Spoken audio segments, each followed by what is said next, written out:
Hey guys, welcome to English Literature Sutra, where literature becomes simple, beautiful and meaningful.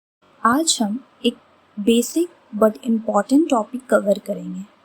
What is English literature exactly? ये video 4 part में divided रहेगा.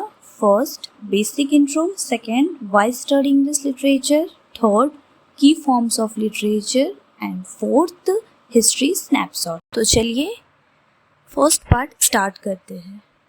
अगर simple language में समझे तो literature written in English language like poem, plays, novel, essays, यानी वो सब कुछ जो इंग्लिश में लिखा गया हो जिसमें ह्यूमन एक्सपीरियंस, इमोशन और स्टोरीज बताई गई है. तो चलिए सेकेंड पार्ट की ओर, वाई स्टडी इंग्लिश लिटरेचर.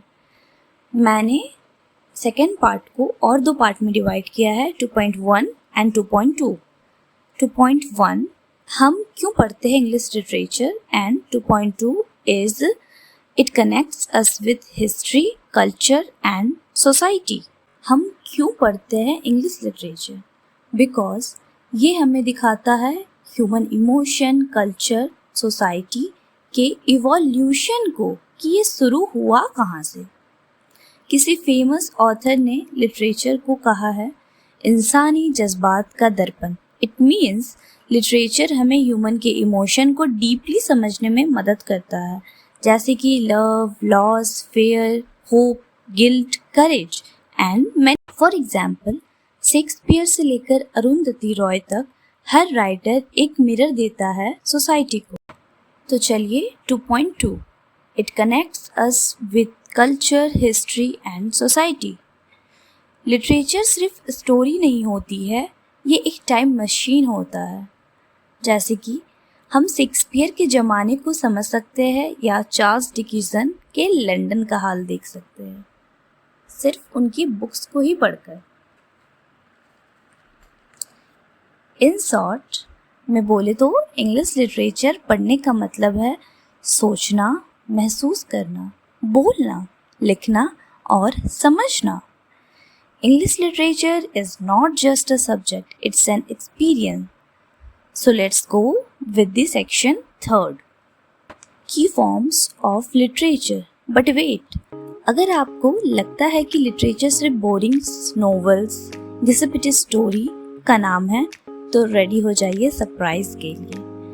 की फॉर्म्स बहुत सारे होते हैं बट हम लोग मेजर की फॉर्म्स के बारे में बात करेंगे. Poetry, drama, novel, short story and essay. First poetry, जहाँ हर एक वर्ड एक इमोशन होता है. सेकेंड ड्रामा, जहाँ जिंदगी स्टेज पर बनती है. थर्ड नोवेल, जहाँ stories are taking breath. Fourth short story, छोटी सी बात लेकिन सीधे दिल तक. फिफ्थ वॉज एसे, लॉजिक और ऑब्जर्वेशन का जबरदस्त mix. But here is a twist, हर फॉर्म का अपना रूल्स, अपना स्टाइल और अपना मैजिक होता है और इस मैजिक को हम समझेंगे नेक्स्ट वीडियो में. तो आइए पार्ट 4 में, हिस्ट्री स्नैपशॉट. इंग्लिश लिटरेचर की जर्नी काफ़ी पुरानी है, जानते हैं उसके शॉर्ट टाइमलाइन को. तो अब हम लोग चलते हैं पीरियड ऑफ इंग्लिश लिटरेचर में. फर्स्ट ओल्ड इंग्लिश, जिसको हम लोग एंग्लो सैक्सन पीरियड भी बोलते हैं, 450 to 166. Second middle English period, 166 to 1500. Third the renaissance, जिसको हम लोग अर्ली मॉडर्न पीरियड भी बोलते हैं, 1500 to 1660.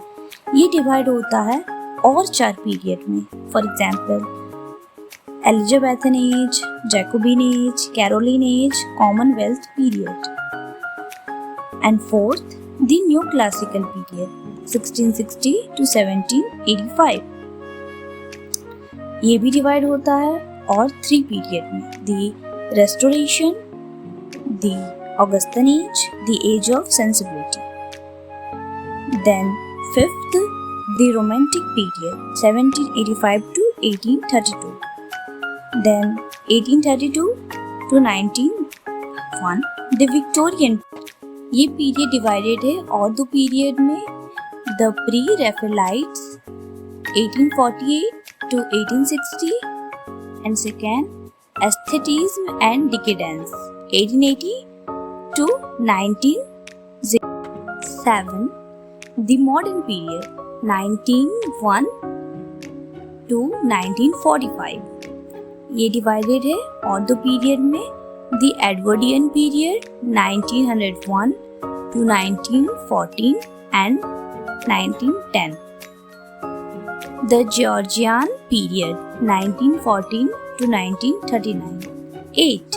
The post-war period 1945 to 1970 and 9th the postmodern period 1970 to till now. Period of English literature guys, हर एक वेबसाइट एंड वो आपका AI tools हो या गूगल हो या मैनी मोर, हर एक जगह पे टाइमिंग अलग बताई जाएंगी. So don't worry guys, English literature Sutra आपको बेस्ट एंड ऑथेंटिक चीज़ें प्रोवाइड करेगा. इस वीडियो में इतना ही.